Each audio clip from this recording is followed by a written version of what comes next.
Hi everyone, it's Librarian Faith from the Mandel Public Library of West Palm Beach. And today, I'm going to show you a quick and easy way to tie-dye. Let's get started, shall we? You'll need a couple of things for this project. Firstly, you'll need a piece of clothing that's mostly a natural fiber. For reference, this is a 100% cotton t-shirt. If you use a fabric that's mostly a synthetic fiber, you'll need to purchase a specifically synthetic fiber dye. You'll also need a large container with some water in it, something to act as a drying rack. If you have a baking sheet you don't want to use for food anymore, that would work perfectly. You'll also need the dye in whatever color you'd like. I'm using grit dye and wine, some rubber bands, some regular table salt, and a container to keep your dye in. A squeezed container like a ketchup bottle would work wonderfully, but if you don't have this, something like this works perfectly. The first thing you'll want to do is use your rubber bands to create a tie-dye pattern. Now there's a couple of ways you can do tie-dye. There's the popular accordion,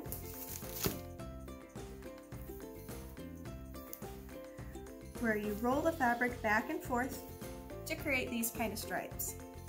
Then you can either leave it as so, securing it in place with rubber bands, or make an additional pattern out of it by folding it over and then securing it.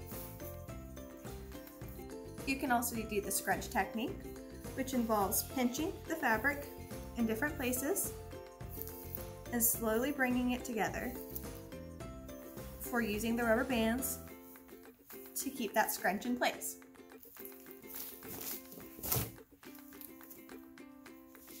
You can also do the classic spiral, which involves pinching it in the middle and slowly twisting till all the fabric comes around. And then using the rubber bands to secure it. Today I'm going to do a simple off-center spiral. I'm going to start it over here in the kind of hip area. So we pinch and we swirl. And if you're not happy with the swirl the first time, feel free to redo it until you think you have a nice approximation of your fabric. Then you'll secure it in place with the rubber bands.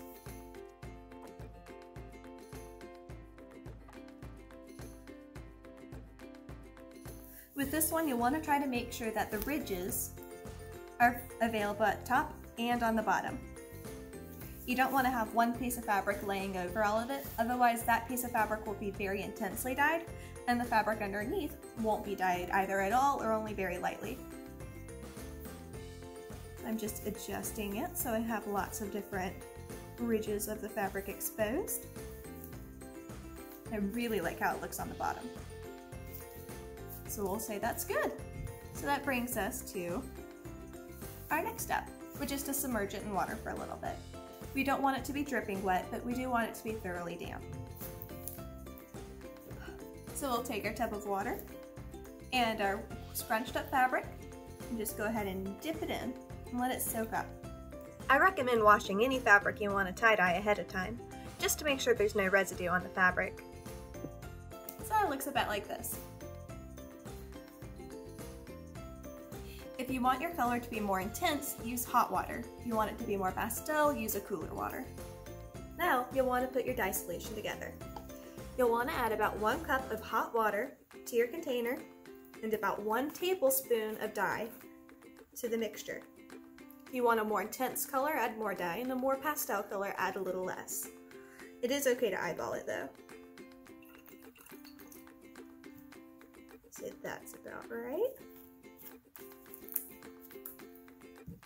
Then you'll want to put the lid on your container. Make sure it's sealed tight and mix it together a little bit. Now comes the fun part, dyeing your fabric. You'll want to go and set up your draining apparatus. I'm using this plastic perforated sheet over the bucket. This will catch any dye that drips down and will help keep your table nice and neat. Then you'll put your tie-dye bundle right in the middle. Then you'll take your dye and you'll pour it over part of the fabric. You don't want to completely drench all of it in dye, otherwise you'll just have a newly purple t-shirt. You want to let the tie-dye design come through. You'll also want to keep a paper towel off to the side or wear a pair of gloves. You want to be able to wipe the dye off your fingers as soon as you can so that they don't get stained. So I'm going to go ahead and pour the dye over the top and whatever kind of designs I want. About like that. Then we'll flip it over and add a little bit more dye to the back. You can add dye as liberally or as sparsely as you'd like. Okay. And now we're going to let this sit for 30 minutes. We want to give plenty of time for the dye to soak in. Now that we've let our tie-dye bundle set for at least 30 minutes, we can move on to the next step. You'll want to wrap your bundle in some saran wrap or a microwave-safe plastic bag and then put it in the microwave for 2 minutes. Now I know this sounds pretty odd, but the heat in the microwave will help set the dye a little bit better. And this way, we don't have to worry about using boiling water. I recommend setting a paper towel underneath your bundle just to make sure nothing leaks in the microwave. Now that the shirt has finished being microwaved for 2 minutes and we've let it set for a little bit, we can unwrap it and do the last part of our project. I definitely recommend letting it sit for a little bit because it'll be quite warm when it comes out. Now we'll take some cool water with a little bit of salt mixed in it. You might want to heat the water up first to put the salt in, that way it dissolves. And we'll just drizzle it over the shirt to help make sure all the excess dye is rinsed out.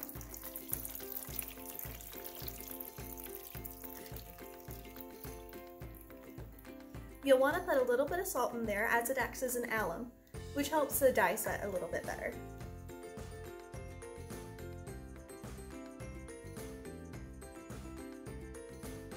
And be sure to flip it over, that way you can make sure both sides get rinsed out. And now we can undo our tie-dye bundle and see our final result.